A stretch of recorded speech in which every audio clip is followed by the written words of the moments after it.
إن خير الحديث كتاب الله وخير الهدي هدي محمد صلى الله عليه وسلم وشر الأمور محدثاتها وكل محدثة بدعة وكل بدعة ضلالة وكل ضلالة في النار فأعوذ بالله من الشيطان الرجيم بسم الله الرحمن الرحيم قال الله تعالى في القرآن المجيد لقد كان لكم في رسول الله أسوة حسنة۔ قابل صد احترام حاضرین مجلس، محترم مکرم سامعین اکرام، ہر قسم کی تعریفات اس خالق مالک ارض و سماوات کے لیے اور لاکھوں کروڑوں درود و سلام آپ محمد مصطفیٰ صلی اللہ علیہ وآلہ وسلم کی ذات اقدس پر۔ آپ احباب کو یاد ہوگا کہ گزشتہ جمعہ میں ہم نے صحابہ کرام کی وہ عظیم مثالیں آپ کے گوش گزار کی تھیں جو انہوں نے رسول اللہ صلی اللہ علیہ وآلہ وسلم کی محبت میں مثالیں رقم کر کے دکھائیں۔ آج اسی عنوان کو لے کر آگے چلتے ہیں۔ اقبال کے اس شعر سے ہم اپنی گفتگو کا آغاز کرتے ہیں اور موضوع کو تعیین کرتے ہیں، جو کہ شہرائے آفاق شعر ہے کہ محمد سے وفا تو نے تو ہم تیرے ہیں، یہ جہاں چیز ہے کیا لہو قلم تیرے ہیں۔ اس شعر کو آج ذرا میں وضاحت سے آپ کے سامنے کھول کے رکھ دوں کہ اس میں شاعر نے ہمارے سامنے نقشہ کیا کھینچا ہے، کیونکہ کوئی احباب اس سے غلط مطلب نہ لے لیں کہ شاعر یہ کوئی رسول اللہ صلی اللہ علیہ وآلہ وسلم کی ذات میں غلو تو نہیں کر دیا اقبال نے، اگرچہ شعراء غلو کرنے میں ماہر ہوتے ہیں، لیکن یہ شعر غلو پر مبنی نہیں بلکہ حقیقت پر مبنی ہے۔ اقبال کہتا ہے کہ اگر تم اپنے نبی صلی اللہ علیہ وآلہ وسلم کے ساتھ وفاداری کرنا سیکھ جاؤ، اگر تم اپنے نبی کے وفادار بن جاؤ، اور وفادار کون ہوتا ہے؟ جو تابع دار ہوتا ہے۔ وفاداری تابع داری کا نام ہے۔ تابع داری کا مفہوم خود رسول اللہ صلی اللہ علیہ وآلہ وسلم نے بیان فرما دیا۔ آپ نے فرمایا میری ساری امت جنت میں جائے گی سوائے اس کے کہ جس نے انکار کر دیا، یعنی اس نے خود جنت میں جانے سے انکار کر دیا۔ تو صحابہ نے حیران ہو کر پوچھا، اے اللہ کے نبی صلی اللہ علیہ وآلہ وسلم، بھلا کون ہو سکتا ہے کہ جس نے جنت میں جانے سے انکار کر دیا؟ فرمایا جس نے اس چیز کو نہ مانا جو میں محمد صلی اللہ علیہ وآلہ وسلم نے کہی، اس نے خود جنت میں جانے سے انکار کر دیا۔ گویا جنت میں جانا محمد الرسول اللہ صلی اللہ علیہ وآلہ وسلم نے جس کام کے کرنے کا کہا اس کام کا کرنا، اور جس کام سے رک جانے کا کہا اس کام سے رک جانا، یہ جنت میں چلے جانے کا نام ہے۔ تو اقبال نے کہا کہ محمد سے وفا تو نے تو ہم تیرے ہیں۔ ہاں، یہ وفاداری کر کے دکھاؤ گے تو یہ اللہ کہہ رہا ہے۔ یہ کون کہہ رہا ہے؟ شاعر کی زبان میں اللہ کہہ رہا ہے کہ اگر تم میرے نبی سے وفا کرو گے تو تمہیں کون ملے گا؟ اللہ مل جائے گا، ہم تمہارے ہو جائیں گے۔ تو جس کو اللہ کی محبت اور اللہ کی چاہت مل جائے اس کے پیچھے اور کیا رہ جاتا ہے بتائیں بھلا؟ یہ جہاں چیز ہے کیا لہو قلم تیرے۔ اللہ تعالیٰ کہتے ہیں کہ اے بندے تو میرے نبی سے وفا کر کے دکھا، یہ جہان چیز تو کیا ہے؟ لوح قلم تیرے ہیں، یعنی ہم تجھے زندگی میں وہ کامیابی اور وہ کامرانی اور وہ مقام عطا کر دیں گے کہ گویا تو اپنی ہاتھ سے اپنی تقدیر لکھتا چلا جا رہا ہے۔ اس کو سمجھنے کے لیے میں بہترین مثال جو آپ کے گوش گزار کر سکتا ہوں وہ حضرت خالد بن ولید رضی اللہ تعالیٰ عنہ کی مثال ہے۔ جس آدمی کو یہ کہا جائے کہ تم اپنی تقدیر خود لکھ، بتائیں وہ کبھی تقدیر میں شکست لکھے گا؟ وہ کبھی نقصان لکھے گا؟ وہ کبھی خرابی لکھے گا؟ وہ کبھی کوئی بھی تنزلی لکھے گا؟ وہ تو عروج ہی عروج لکھے گا۔ تو حضرت خالد بن ولید رضی اللہ تعالیٰ عنہ نے جب نبی صلی اللہ علیہ وآلہ وسلم سے وفاداری کا ثبوت پیش کیا تو وہ ایسے ہو گئے کہ جیسے لوح و قلم تیرے ہیں، کہ جدھر جاتے تھے فتح ہی فتح ہوتی تھی۔ لوگوں نے کہنا شروع کر دیا خالد جدھر کا رخ کرتا ہے فتح اس کا مقدر بن جاتی ہے، شکست کا کوئی تصور ہی نہیں۔ اس نظریے کو ختم کرنے کے لیے کہ فتح خالد سے وابستہ نہیں، فتح اللہ سے وابستہ ہے، حضرت عمر رضی اللہ تعالیٰ عنہ نے حضرت خالد رضی اللہ تعالیٰ عنہ کو معزول کر کے بتایا کہ جو بھی محمد صلی اللہ علیہ وسلم سے وفا کرے گا فتح اس کا مقدر ہوگی، فتح خالد کے ساتھ خاص نہیں ہے۔ شرط کیا ہے کہ محمد الرسول اللہ صلی اللہ علیہ وآلہ وسلم کی اطاعت، آپ کی فرما برداری، جیسے آپ نے کہا ویسے کر کے دکھانا، نہ اس سے تجاوز کرنا نہ اس سے کمی کرنا ہے۔ اور جو یہ وفاداری کا ثبوت پیش کرتا چلا جاتا ہے، اس امتی ہونے کی حیثیت سے محمد الرسول اللہ صلی اللہ علیہ وآلہ وسلم کی نسبت سے اللہ رب العزت کے انعامات اور اس کی رحمت جو ہے وہ اس کے اوپر برسنا شروع ہو جاتی ہے۔ اس امت کے خواص میں سے ایک خاصہ جو دلوں کو باغ باغ کر دے گا کہ رسول اللہ صلی اللہ علیہ وآلہ وسلم نے ارشاد فرمایا، میری امت میں جو انسان ان 4 کاموں کو اختیار کر لے، یہ 4 کام جو بندہ اختیار کر لے، بتاؤں گا کہ اس کو کیا ملے گا۔ نمبر 1 کہ وہ کسی کاہن کے پاس، کسی نجومی کے پاس، اور یہ کتنے جو بیٹھے ہوئے ہیں لوگوں کا ایمان لوٹنے کے لیے، وہ کسی کے پاس دم کروانے کے لیے نہیں جاتا۔ نمبر 2 وہ فال نہیں نکلواتے۔ نمبر 2 وہ فال نہیں نکلواتے۔ فال نکالنا مشہور و معروف ہے، آپ کو پتا ہے فال کیا ہوتی ہے۔ نمبر 3 وہ اپنے جسموں کو داغتے نہیں ہیں۔ جسم کو داغنا، جیسے کہ آج کل بھی یہ ٹیٹوز بنائے جاتے ہیں، اور پہلے زمانوں کے اندر اس داغنے سے علاج بھی کیا جاتا تھا۔ جسم کو لوہے کو گرم کر کے داغا جاتا تھا، اس سے ایک علاج بھی کیا جاتا۔ تو جسم کا داغنا، چاہے وہ لوہا گرم کر کے ہو، چاہے وہ کسی لیزر، آج کل لیزر آئی ہوئی ہیں بڑی فاسٹ، چاہے وہ لیزر سے ہو، چاہے وہ کوئی عاشق اپنے بلیڈ سے اپنے بازو پر داغ دے، یا کچھ بھی کرے، یا کوئی سگریٹ سے داغنا شروع کر دے، یعنی وہ یہ داغنے والا کام نہ کرتے ہوں۔ اور اس کی تو ایک وعید بھی آئی ہے کہ رسول اللہ صلی اللہ علیہ وسلم نے فرمایا کہ جو بندہ اپنے جسم کو یہ داغتا ہے وہ گویا جہنم کا ایندھن بننے والا ہے۔ چوتھا کام، کہنے کو یہ کام بڑے آسان ہیں، لیکن یہ جو آخری کام ہے یہ اپنے اندر بہت جامعیت رکھتا ہے اور جوامع الکلم میں سے ہے۔ اور وہ کیا کہ رسول اللہ صلی اللہ علیہ وسلم نے فرمایا کہ چوتھا کام وہ یہ کرتے ہیں کہ ان کو اللہ رب العزت کے علاوہ کسی اور کے اوپر یقین نہیں ہوتا، وہ صرف اللہ پر یقین کرتے ہیں۔ انسان ڈول جاتا ہے جب مصیبت پریشانی آتی ہے نا، انسان بہک جاتا ہے۔ اللہ پر یقین کا مطلب کیا؟ یہ نہیں کہ اسباب اختیار نہیں کرتے، اسباب اختیار کرتے ہیں، لیکن ان کا یقین پختہ ہوتا ہے کہ جو بھی ہوگا وہ اللہ کے حکم اور اللہ کے اذن اور اللہ کی مرضی سے ہوگا۔ اللہ کے حکم اور اللہ کی مرضی کے علاوہ کچھ نہیں ہو سکتا، نہ کوئی کچھ کر سکتا ہے۔ یہ 4 کام کتنے آسان ہیں، کہنے میں، بولنے میں، سننے میں، لیکن عملی طور پر یقیناً یہ ایک بہت بڑی آزمائش بھی ہے۔ لیکن ملے گا کیا؟ رسول اللہ صلی اللہ علیہ وآلہ وسلم نے ارشاد فرمایا، یہ 4 کام کرنے والے میری امت میں 70,000 بندے ہوں گے، 70,000۔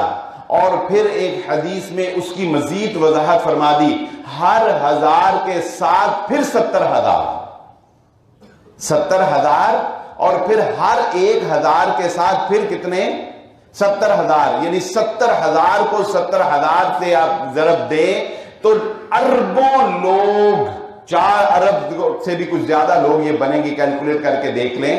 یہ وہ خوش نصیب ہوں گے جن کو اللہ رب العزت بغیر حساب کے جنت میں داخلہ عطا فرما دے. یہ خاصہ اللہ رب العزت نے محمد الرسول اللہ صلی اللہ علیہ وآلہ وسلم کی امت کے لیے نصیب فرمایا ہے، وگرنہ حساب تو 2 بکریوں کا بھی ہوگا. رسول اللہ صلی اللہ علیہ وآلہ وسلم نے فرمایا نا کہ قیامت والے دن اللہ تعالی جانوروں کے درمیان بھی حساب لے گا کہ اگر کسی سینگوں والی بکری نے بغیر سینگوں والی بکری کو مارا ہوگا، اللہ تعالیٰ ان دونوں کو زندگی عطا کریں گے. ایک کے سینگ چھین لیے جائیں گے، دوسرے کو دے دیے جائیں گے، وہ اپنا بدلہ اس سے لے لے گی اور پھر دونوں کو جو ہے وہ موت دے دی جائے گی. مالک یوم الدین کا یہ مطلب محمد رسول اللہ صلی اللہ علیہ وسلم سمجھایا. لیکن اس امت کے اوپر اس نسبت سے کہ یہ محمد رسول اللہ صلی اللہ علیہ وسلم کی امت ہے، یہ چند کاموں کے اوپر عمل کر لے تو اللہ تعالیٰ بغیر حساب کے جنت میں داخلہ عطا فرمانے والے ہیں.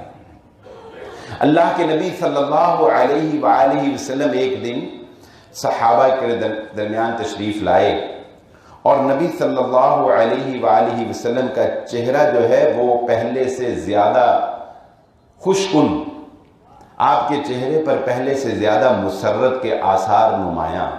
بس اوقات ہوتا ہے انسان کا یہ چہرہ اگر اداسی ہو تو اس پر جھلک آتی ہے، غصہ ہو تو جھلکتا ہے، اور کبھی انسان بہت خوش ہو نا تو خوشی جھلکتی ہے انسان کے چہرے سے. تو نبی صلی اللہ علیہ وآلہ وسلم کے چہرے سے خوشی جو ہے وہ جھلکنے لگ گئی. صحابہ نے پوچھا، اے اللہ کے نبی صلی اللہ علیہ وآلہ وسلم، آج سے پہلے ہم نے کبھی آپ کے چہرے پر ایسی خوشی نہیں دیکھی جو آج دیکھ رہے ہیں. نبی صلی اللہ علیہ وآلہ وسلم نے فرمایا، آج سے پہلے مجھے وہ بات بھی نہیں بتائی گئی جو آج بتائی گئی ہے.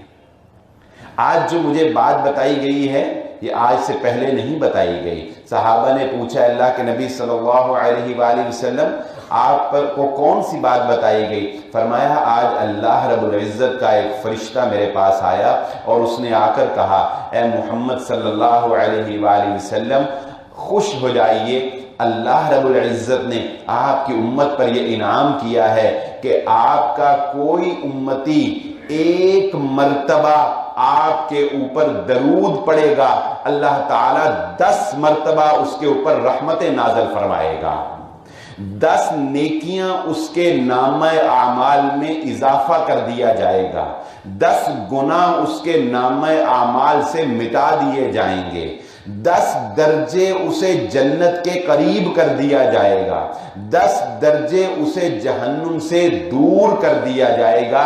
یہ اس شخص پر اللہ کی عنایات ہوں گی جو ایک مرتبہ نبی صلی اللہ علیہ وسلم پر درود پڑھ کے دکھا دیتا ہے. اور یہی کافی نہیں کہ 3 حصے آپ پر درود پڑھا جائے اور ایک حصہ جو ہے وہ اپنے لیے. نبی صلی اللہ علیہ وسلم نے فرمایا، کیا ہی اچھی بات ہے کعب، مگر آپ اندازہ لگائیے، آپ نے فرمایا اگر اور بڑھا دو تو اور فائدہ ہو جائے گا. اب پیچھے کیا رہ گیا؟ اب پیچھے کیا رہ گیا؟ صرف درود ہی درود رہ گیا، صرف نبی صلی اللہ علیہ وآلہ وسلم پر درود ہی رہ گیا نا. تو حضرت کعب کہنے لگے، ٹھیک ہے پھر اللہ کے نبی صلی اللہ علیہ وسلم، انسان فائدے کے لیے ہی تو عمل کرتا ہے، فائدے کے لیے ہی تو ہاتھ اٹھاتا ہے. جب آپ کہہ رہے ہیں کہ اس میں اور فائدہ ہوگا تو پھر آج کے بعد میں آپ کو یہ بتاتا ہوں کہ میں اپنی دعا میں آپ پر درود ہی 4 حصے کرتا ہوں. اللہ کے نبی صلی اللہ علیہ وسلم نے فرمایا، اگر تم اپنی دعا میں صرف مجھ پر درود پڑھ کے ہی دعا ختم کر دو، اللہ رب العزت تمہارے سابقہ تمام گناہوں کو بھی معاف فرما دے گا اور زندگی کے ہر دکھ سے تمہیں نجات عطا فرما دے گا. اس کا طریقہ کار کیا ہے سمجھ لیجئے. دعا یہ اس کا مطلب یہ نہیں ہے کہ کیونکہ کوئی بھی مسئلہ سمجھنے کے لیے تمام احادیث کو مد نظر رکھنا ہوتا ہے.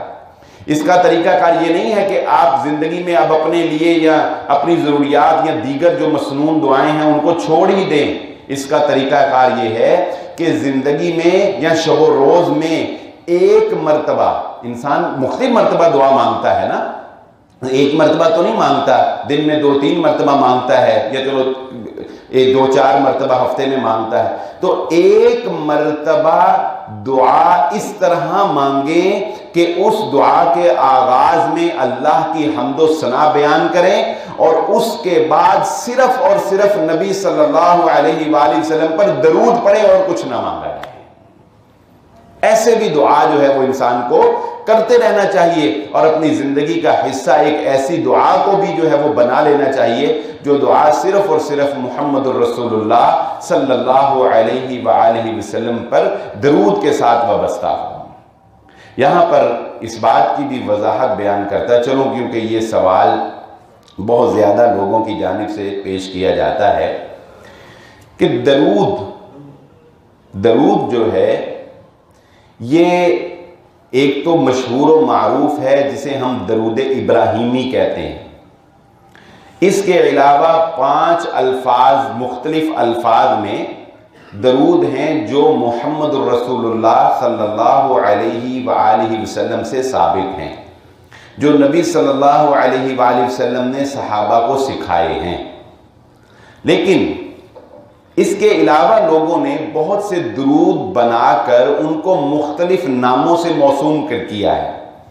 مثلا کوئی کہتا ہے یہ درود تاج ہے، کوئی کہتا ہے یہ درود تنجینہ ہے، کوئی کہتا ہے کہ یہ فلاں درود ہے، یہ درود کوثر ہے، یہ فلاں درود ہے، یہ فلاں درود ہے۔ تو ان جو خود بنائے جانے والے درود ہیں، ان کی حیثیت کیا ہے، اس کو سمجھنے کی ضرورت ہے۔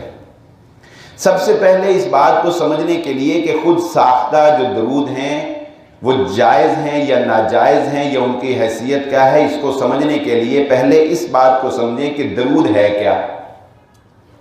درود ہے کیا؟ جب اللہ رب العزت نے ایمان والوں کو حکم دیا کہ میرے نبی محمد الرسول اللہ صلی اللہ علیہ وآلہ وسلم پر درود پڑھو، تو صحابہ اکرام کہاں پر آئے؟ محمد الرسول اللہ صلی اللہ علیہ وسلم کے پاس آئے۔ نبی صلی اللہ علیہ وسلم کے پاس آ کر پوچھا، اے اللہ کے نبی صلی اللہ علیہ وآلہ وسلم، اللہ تعالیٰ نے قرآن میں سورہ احزاب میں ہمیں حکم دیا کہ ہم آپ پر درود پڑھیں، ہمیں درود پڑھنے کا طریقہ بتا دیجئے۔ اس سے ایک بڑی پیاری بات سمجھ میں آ گئی کہ اللہ کا حکم بھی ماننے کے لیے سیکھنا کس سے پڑے گا؟ محمد الرسول اللہ صلی اللہ علیہ وآلہ وسلم سے۔ طریقہ جس کا قابل قبول ہے وہ سوائے محمد الرسول اللہ صلی اللہ علیہ وسلم کے کوئی اور ذات ہو سکتی نہیں ہے۔ جو بہت سے محدثین نے بھی اس کی طرف اشارہ کیا کہ کائنات کے اندر اگر کسی کی بات کو چیلنج نہیں کیا جا سکتا تو وہ بات صرف اور صرف محمد الرسول اللہ صلی اللہ علیہ وسلم کی بات ہے۔ باقی ہر انسان کی بات کو آپ پوچھ سکتے ہیں کہ ایسا کیوں ہے، اس میں غور کر سکتے ہیں، اس میں فکر کر سکتے ہیں، اس کی دلیل تلاش کر سکتے ہیں، دلیل پوچھ سکتے ہیں، علت پوچھ سکتے ہیں، مگر جب بات زبان اطہر سے نکل آتی ہے تو پھر اس کے اوپر دلیل نہیں پوچھی جاتی، اس کے اوپر بس عمل کر کے دکھایا جاتا ہے۔ تو صحابہ نبی صلی اللہ علیہ وسلم سے پوچھتے، تو پھر نبی صلی اللہ علیہ وآلہ وسلم صحابہ کو سکھاتے ہیں کہ درود یہ ہے کہ تم اللہ سے دعا کرو۔ درود کا آغاز ہم کہاں سے کرتے ہیں؟ اللہم صلی علی محمد۔ اس کا معنی کیا ہے؟ اے اللہ، یعنی درود کیا ہے؟ اللہ سے دعا۔ اللہم، اے اللہ، کیا کیجئے؟ اے اللہ، ہم تجھ سے دعا کرتے ہیں کہ اپنے نبی محمد صلی اللہ علیہ وآلہ وسلم پر رحمت نازل فرما، وعلی آل محمد صلی اللہ علیہ وآلہ وسلم۔ خیر یہ آل کی بحث پہ آگے لمبی ہے، لیکن پتہ یہ چلا کہ درود اللہ رب العزت سے ایک دعا ہے جو ہم نبی صلی اللہ علیہ وآلہ وسلم کی رفع درجات کے لیے اور اللہ تعالیٰ کی ان کے اوپر رحمتوں کے لیے اللہ سے کرتے ہیں۔ اب یہ دعا کوئی بھی بندہ اپنے الفاظ میں اللہ سے کر سکتا ہے، اس میں کوئی ایسی حرج والی بات نہیں۔ اللہ سے دعا کرنی ہے نا، تو آپ اللہ سے کوئی پنجابی میں کریں، اردو میں کریں، انگلش میں کریں، یا اپنے الفاظ میں کریں، جیسے بھی کریں، نبی صلی اللہ علیہ وسلم کے لیے دعا کرنے میں کوئی حرج ہے؟ یہ تو پابندی نہیں نا کہ اگر آپ نے نبی صلی اللہ علیہ وسلم کے لیے دعا کرنی ہے تو صرف وہی کریں جو نبی صلی اللہ علیہ وسلم نے سکھائی۔ دعا میں کوئی ایسی پابندی شریعت نے نہیں لگائی کہ آپ الفاظ مخصوصہ سے دعا کریں، اپنے الفاظ میں بھی اللہ سے دعا کر سکیں۔ تو اس لیے اگر کوئی بندہ اپنے الفاظ میں نبی صلی اللہ علیہ وآلہ وسلم کے لیے دعا کرتا ہے، اپنے الفاظ میں آپ کی نعت پڑھتا ہے، آپ کی تعریفی کلمات کہتا ہے، تو وہ دعا دراصل اس کو درود کا نام دے دیا جاتا ہے، اس میں کوئی ایسی حرج والی بات نہیں ہے، وہ جائز ہے۔ لیکن جو کام اگلا ہے وہ ناجائز ہے۔ یہاں تک تو ٹھیک ہے کہ آپ نے کوئی بھی اچھے الفاظ، کوئی بھی پیارے الفاظ نبی صلی اللہ علیہ وآلہ وسلم کے لیے دعائیہ اختیار کی، آپ نے کہا یہ درود ہے، جی میں نے اپنی طرف سے یہ الفاظ بنائے ہیں، مجھے بڑے پسند آئے، مجھے بڑے اچھے لگے، ٹھیک ہے۔ لیکن یہ جو نام ان کو دیے جاتے ہیں، دراصل ان ناموں کو پھر ان کی فضائل کے ساتھ بھی جوڑا جاتا ہے، اور پھر ان الفاظ کے اندر غلو بھی اختیار کیا جاتا ہے۔ مثال کے طور پہ جہاں آپ کو ایک پمفلٹ پہ لکھا ہوا ملے گا نا کہ یہ درود تاج ہے، یہ درود تنجینہ ہے، یا یہ فلاں درود ہے، وہاں نیچے ساتھ میں یہ لکھا ہوا بھی ملے گا کہ یہ درود اتنی مرتبہ پڑھنے سے آپ کو اتنا ثواب ملے گا، 80 گھوڑے آزاد کرنے کا ثواب ملے گا، 70 غلام آزاد کرنے کا ثواب ملے گا۔ یہ بات محمد الرسول اللہ صلی اللہ علیہ وآلہ وسلم کے علاوہ کوئی نہیں بتا سکتا۔ یہ بات غلط ہے، یہ بات کیا ہے؟ غلط ہے۔ اور اس کا نام ایسے رکھ دینا کہ اس سے یہ اندازہ ہو کہ یہ درود جو ہے یہ پڑھنے سے، جو درود تنجینہ ہے، اس کا مطلب ہے کہ یہ پڑھنے سے نجات مل جاتی ہے، ایسی کوئی بھی بات اپنے الفاظ کے ساتھ وابستہ کرنا، یہ سوائے یہ خاصہ صرف اور صرف محمد الرسول اللہ صلی اللہ علیہ وسلم کے پاس ہے کہ وہ بتا سکتے ہیں کہ کون سا کام کرنے سے تمہیں کتنا ثواب ملے گا، اور کون سا وظیفہ کرنے سے اللہ رب العزت کی کیا عنایات اور کیا رحمتیں تمہارے اوپر نازل ہوں گی، یہ کوئی اور بتا نہیں سکتا۔ اور نبی صلی اللہ علیہ وآلہ وسلم پر درود پڑھنے کا یہ ادب اور آداب بھی ذہن نشین رکھ لیجئے کہ یہ معاملہ اتنا لائٹ نہیں ہے، اتنا معمولی نہیں ہے۔ اللہ نے اپنے نبی محمد صلی اللہ علیہ وآلہ وسلم کو ایک مقام دیا ہے، ایک مرتبہ دیا ہے، آپ کو ایک وقار دیا ہے۔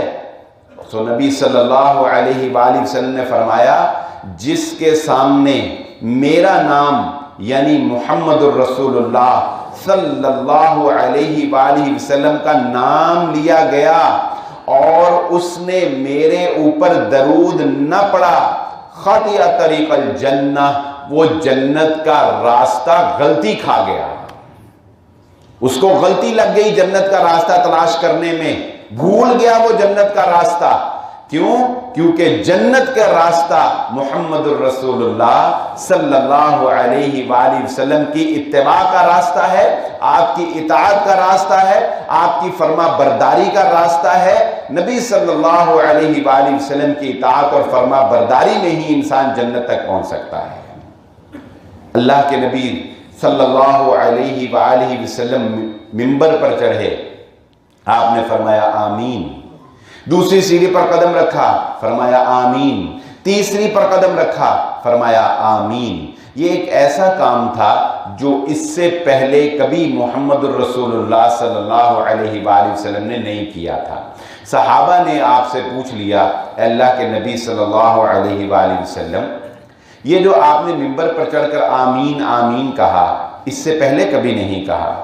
آپ نے فرمایا ہاں، یہ آمین میں نے اس لیے کہا کہ میرے پاس حضرت جبرائیل علیہ السلام تشریف لائے اور انہوں نے مجھے 3 باتیں کہیں، انہوں نے 3 باتیں کہیں اور میں نے ان کی ان 3 باتوں پر آمین کہا۔ وہ 3 باتیں کیا تھیں؟ کہ ہلاک ہو جائے وہ شخص، بد نصیب و بدبخت ہے وہ شخص کہ جس نے اپنی زندگی میں اپنے والدین کو حیات پایا، اپنے والدین کو حیات پایا اور ان کی خدمت کر کے وہ اللہ سے جنت نہیں حاصل کر سکا، بدبخت ہے وہ شخص، ہلاک ہو جائے وہ شخص۔ نبی صلی اللہ علیہ وسلم نے فرمایا، میں نے کہا آمین۔ وہ کہتے ہیں نا، وہ یہ ٹرکوں کے پیچھے لکھا ہوتا ہے تیری یاد آئی تیرے چلے جانے کے بعد۔ ویسے تو لوگ کہتے ہیں کہ یہ ٹرکوں والوں نے ایوب خان کے بارے میں لکھتے ہیں کیونکہ اس نے ان کو فروغ دیا تھا، لیکن ماں باپ کے ساتھ بھی ایسے ہی ہوتا ہے کہ تیری یاد آئی تیرے چلے جانے کے بعد۔ جو زندگی میں قدر نہیں کرتے انہیں بعد میں اندازہ ہوتا ہے کہ ماں باپ کی قدر اور ماں باپ کی اہمیت زندگی کے اندر کیا ہے۔ دوسری بات حضرت جبرائیل علیہ السلام نے فرمائی کہ جس نے ہلاک ہو جائے وہ شخص کہ جس نے رمضان المبارک کا مہینہ اپنی زندگی میں پایا اور وہ اللہ رب العزت سے اپنی بخشش نہیں کروا سکا۔ نبی صلی اللہ علیہ وسلم نے فرمایا آمین۔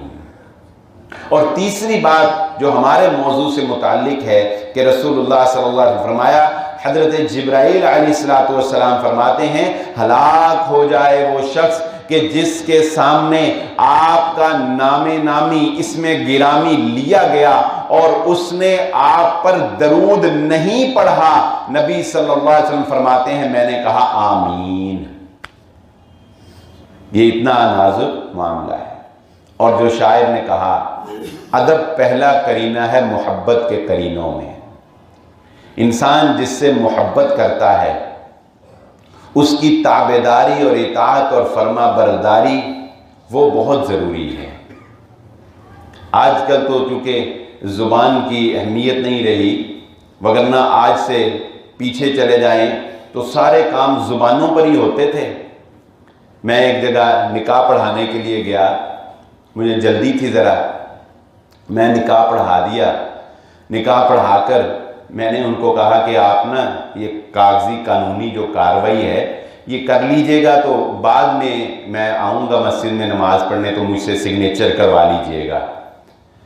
تو وہ کہتے جی 2-4 دائیں بائیں، تو جب نکاح پڑھانا اس وقت تو بزرگ ہی بیٹھے ہوتے ہیں نا، تو ان کو تو بات سمجھ آ گئی، تو انہوں نے کہا جی ٹھیک ہے جی آپ جائیں، آپ کو جلدی ہے۔ تو جب میں جا رہا تھا تو ایک کچھ سیانہ ذرا بندہ زیادہ سمجھدار تھا، تو وہ جب میں جانے لگا تو اس نے دروازے پہ مجھے روکا، مجھے کہنے لگا جی نکاح تو ہوا ہی نہیں، آپ نے یہ رجسٹر میں سے کوئی فل اپ کیا ہی نہیں، یعنی نکاح تو ہوا ہی نہیں۔ اور میں نے اس کو بتایا، میں نے کہا جب یہ رجسٹر نہیں تھے تب نکاح کیسے ہوتے تھے؟ جب یہ رجسٹر نہیں تھے تب نکاح کیسے ہوتے تھے؟ یہ نکاح تو زبان کا نام ہے نا بھائی، 2 گواہوں کے سامنے زبان سے کہہ دیا وہ آپ کی بیوی بن گئی۔ ہاں یہ تو حالات کے تقاضوں کے تحت ہیں کہ یہ رجسٹر آر اور یہ ساری رجسٹریاں وغیرہ، زمینوں کی باتیں بھی ایسے ہی ہوتی۔ اب بزرگ جانتے ہوں گے یہ رجسٹریاں جب نہیں تھیں تب زمینیں کیسے ایک دوسرے کو ملتی تھی؟ گواہ ہوتے تھے، وہ جا کے گواہی دیتے تھے کہ اس نے پیسے لے لیے، یہ زمین جو ہے یہ اس کی ہوگی، زمین زبان ہی سارا کچھ ہوا کرتی تھی، زبان۔ لیکن اب زبانوں کی کوئی اہمیت نہیں رہی۔ تو محمد الرسول اللہ صلی اللہ علیہ وآلہ وسلم کی ذات اقدس کے بارے میں گفتگو کرتے ہوئے زبان کا استعمال بڑی محتاط انداز میں کرنے کی ضرورت ہے۔ ہلکا سا بھی معاملہ اونچ نیچ ہو گیا نا تو جانتے ہیں کیا ہوگا؟ سورہ حجرات میں اللہ رب العزت نے ذرا سختی سے کہتے ہوئے کہ لا ترفعوا اصواتکم فوق صوت النبی، دیکھو میری نبی کی مجلس میں بیٹھے ہوئے میرے نبی کی آواز سے تمہاری آواز اونچی نہ ہو جائے۔ کوئی ایسا نہ ہو کہ تم آپس میں بحث و مباحثہ کرتے ہوئے اس ادب کو بھول جاؤ کہ تم میرے نبی کی مجلس میں بیٹھے ہو۔ پتہ کیا ہوگا؟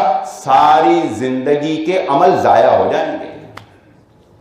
اور نبی کی مجلس میں آپ جیسے گناہگار نہیں، نبی کی مجلس میں بیٹھنے والے ابو بکر صدیق اور عمر ابن خطاب رضی اللہ تعالیٰ عنہما جیسی شخصیات، ساری زندگیاں دین کے اوپر لگا۔ ادب اتنا ضروری ہے، ادب اتنا ضروری ہے۔ اور ادب میں میں اکثر یہ مثال، چوٹی کی مثال جسے میں سمجھتا ہوں، جامع ترمذی کی روایت، یہ میں اکثر دیا کرتا ہوں، اور یہ باتیں اس لیے بیان کر رہا ہوں کہ سن لیں وہ شخص جو یہ سمجھتا ہے کہ اہل حدیث جو ہیں وہ ادب و آداب سے خالی ہیں. نہیں، جتنا ادب نبی کا اہل حدیث الحمدللہ جانتے ہیں شاید کوئی دوسرا نہ جانتا ہو، کیونکہ اہل حدیث سے نبی صلی اللہ علیہ وسلم کا ادب کرنا سیکھتے ہیں. اہل حدیث صحابہ سے نبی صلی اللہ علیہ وسلم کا ادب کرنا سیکھتے ہیں. اہل حدیث اس کو ادب مانتے ہیں جو ادب صحابہ کا، جو ادب نبی صلی اللہ علیہ وسلم کا صحابہ نے کر کے دکھایا ہے. نبی صلی اللہ علیہ وسلم کے جوتے کی تصویر بنا کر اس پر آپ صلی اللہ علیہ وسلم کا نام لکھ کر لٹکا لینے کو ہم ادب و آداب نہیں مانتے. آپ بتائیں یہ ادب ہے کہ جوتے کی چھوی بنا کر اس پر نام نامی اس میں گرامی لکھ دیا جائے؟ یہ ادب ہے؟ ہم اس کو ادب نہیں مانتے. ہاں، ہم اس کو ادب مانتے ہیں کہ حضرت قباث ابن اشیم رضی اللہ تعالیٰ عنہ اور حضرت عثمان ابن عفان رضی اللہ تعالیٰ عنہ بیٹھے ہوئے ہیں اور صحابہ اکرام ایک دوسرے سے پوچھ رہے ہیں تم کتنے سال کے ہو، تم کتنے سال کے ہو، اور تم کتنے سال کے ہو، اور وہ کہتے ہیں کہ میں 50 کا ہوں، وہ کہتے ہیں میں 55 کا ہوں. اسی دوران حضرت عثمان ابن عفان رضی اللہ تعالیٰ عنہ حضرت قباث ابن اشیم رضی اللہ تعالیٰ عنہ سے پوچھتے ہیں اَأَنْتَ أَكْبَرُ أَمْ رسول اللہ صلی اللہ علیہ وآلہ وسلم، یہ بتائیے کیا آپ بڑے ہیں یا نبی صلی اللہ علیہ وآلہ وسلم بڑے ہیں؟ کون بڑا ہے؟ اچھا، اب سیاق و سباق سے گفتگو سے آپ کو سمجھ آ گئی نا کہ کیا پوچھنا چاہتے ہیں وہ، کہ عمر میں کون بڑا ہے؟ یہی پوچھنا چاہتے ہیں نا. بات جو ایک دوسرے کی ایج اور عمر کے بارے میں ہو رہی ہے تو یہی پوچھنا چاہتے ہیں نا کہ کون بڑا ہے. تو کیا محتاط جواب دیا ہے حضرت قباث ابن اشیم، فرماتے ہیں رسول اللہ اکبر منی وانا اقدم منہ فی المیلاد، اللہ کے نبی مجھ سے بڑے ہیں لیکن عمر میں میں ان سے زیادہ ہوں. اقدم، میں پیدا پہلے ہوا ہوں، پیدا میں پہلے ہوا ہوں، مگر محمد الرسول اللہ صلی اللہ علیہ وآلہ وسلم وہ مجھ سے بڑے ہیں. یہ وہ ادب اور آداب ہیں جو گفتگو میں صحابہ اکرام نے محمد الرسول اللہ صلی اللہ علیہ وآلہ وسلم کے سکھائے ہیں. اور جب یہ سورہ حجرات کی آیات نازل ہو گئیں تو وہ صحابی جن کی آواز قدرتاً اونچی تھی وہ رونے لگ گئے، آنکھوں سے آنسو جاری. کیوں؟ اس لیے رو رہے ہیں، جب اپنے رونے کی وجہ بیان کی اپنے ساتھی کو تو کہا میں روتا ہوں کہ میرے تو سارے عمل ہی ضائع ہو گئے کہ میری تو آواز ہی اونچی ہے، میں جب بھی بولوں گا نبی صلی اللہ علیہ وسلم سے اونچا بولوں گا. انہوں نے کہا نہیں، اس کا مطلب یہ نہیں ہے کہ کسی کی اگر آواز ہی اونچی ہو تو وہ اونچا بولے، نہیں، بلکہ اس کا مطلب یہ ہے کہ نبی کی مجلس کے ادب و آداب ہونے چاہیے.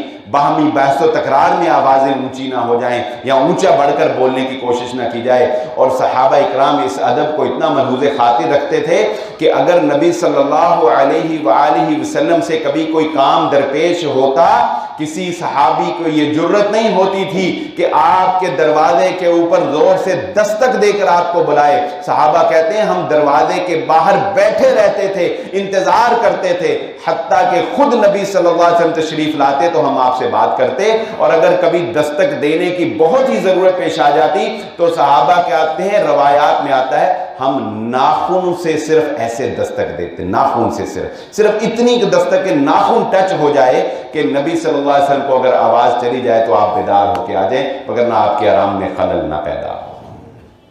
یہ ہے وہ ادب، یہ ہے وہ احترام جو محمد الرسول اللہ صلی اللہ علیہ وآلہ وسلم کا کرنا ہے. یہ ادب اور احترام ہم نہیں مانتے کہ ایک خاتون بے پردہ بھی ہو، اس نے لپسٹک بھی لگائی ہو، میک اپ بھی اس نے کسی فیشنیبل پارلر سے کروایا ہو، سر پہ اس کے دوپٹہ نہ ہو، اور وہ پاس بٹھائے کسی نعت خواں سے اس سے نبی صلی اللہ علیہ وآلہ وسلم کی تعریفیں سن رہی ہو، اور وہ خاتون جو ہے وہ نبی صلی اللہ علیہ وآلہ وسلم کے نعت پڑھ رہی ہو، نعتیہ کلمات کہہ رہی ہو، اور دھجیاں اڑا دی اس نے دین کی، اس عمل کی جو اللہ نے قرآن میں سورہ نور میں سورہ احزاب میں پردے کے احکامات نازل فرمائے. یہ کیسا ادب ہے؟ یہ کیسا ادب اور احترام ہے؟ نہیں، یہ دھوکہ لگ گیا ہمیں کہ ہم نے فرائض کو چھوڑ دیا اور نوافل کو ہم نے ترجیح دے دی. یہ بات تو بہت ضروری ہے. ایک آخری بات سنا کے آپ بات ختم کرتا ہوں. یہ نقص ہمارے اندر بہت آ گیا، اور میں نے اکثر اس کی طرف نشاندہی کی کہ ہم لوگ احکامات کی اہمیت سے واقف نہیں رہے کہ کون سے عمل کی اہمیت کتنی ہے، کون سے عمل کی اہمیت کتنی ہے، کس عمل کا کیا درجہ ہے. فقہا نے ساری زندگیاں جو کھپا دی یہی سمجھانے میں تو کھپائیں. جب ہم یہ کہتے ہیں نا کہ یہ فرض ہے، یہ سنت ہے، یہ نفل ہے، یہ مستحب ہے، یہ کہتے ہیں نا، یہ باتیں آپ معروف سنتے، تو وہ کہنے کا مقصد کیا ہوتا ہے؟ کام تو سارے ہی دین میں ہوتے ہیں. بتانا یہ مقصود ہوتا ہے کہ کس عمل کی اہمیت کیا ہے، اس کو کس درجے پہ کرنا ہے، کس عمل کی اہمیت کیا. اب ایک آدمی ساری رات نماز پڑھتا رہے، ساری رات عبادت کرتا رہے، اور عبادت کر کر کے اتنا تھک جائے کہ وہ فجر کی نماز نہ پڑھ سکے، تو بتائیں اس نے کوئی کمال کیا؟ اس نے تو کوئی کمال نہیں کیا.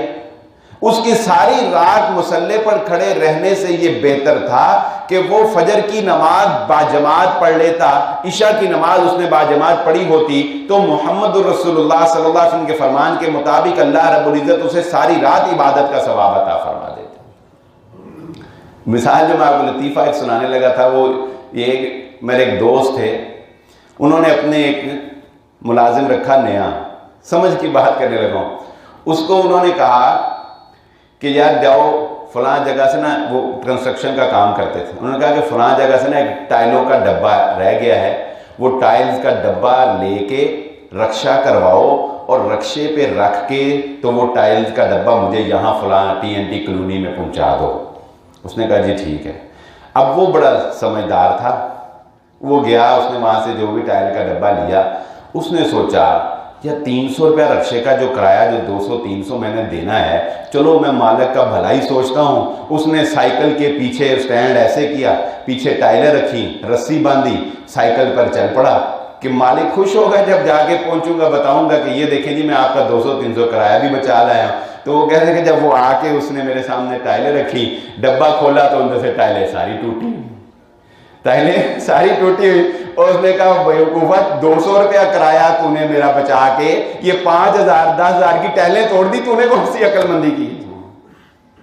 بات یہ ہے کہ اہمیت کا اندازہ نہیں ہے نا، کہاں پہ کون سی چیز بچانی ہے، کہاں پہ لگانی ہے. دنیاوی مثال میں نے آپ کو دی ہے تاکہ آسانی سے اسی طرح دین میں بھی ہمیں سمجھ نہیں، دین میں بھی ہمیں سمجھ نہیں ہے کہ کون سا کام کتنی اہمیت کا حامل ہے، اسے کیسے کرنا ہے، کب کرنا ہے، کس کو چھوڑنا ہے، کس کو اپنانا ہے. اس بات کو سمجھنا بہت ضروری ہے. اللہ رب العزت سے دعا ہے اللہ مجھے اور آپ کو جو کہا اور جو سنا سمجھنے کی اور عمل کرنے کی توفیق عطا فرمائے. وما علیہ الا البلاغ.